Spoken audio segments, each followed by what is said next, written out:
rotary grinding mill. Let's go and have a look. Now we are in the HMI setting page for the all parameters.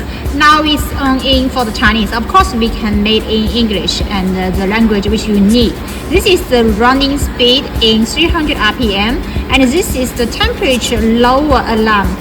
If it is the temperature is lower than this one, we will be having alarm and automatically stop the mill.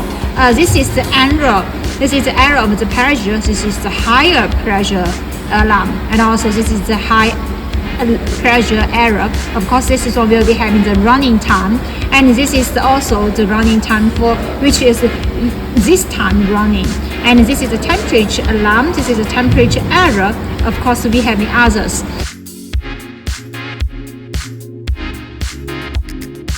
Let's just start it because we are running in 300 RPM.